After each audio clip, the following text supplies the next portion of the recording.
Hello everyone, welcome to my channel. Today in this video I am going to show you step by step how to check storage in Telegram. For starting this video, please subscribe my channel. First of all, open Telegram and click on top right 3 lines.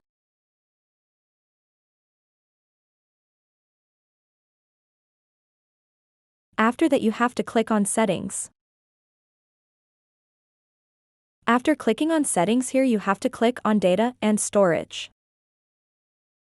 Now here you have to click data and storage.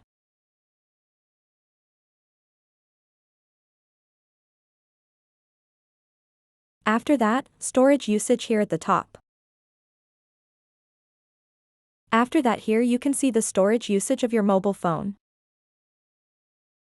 In this way you can check storage in Telegram.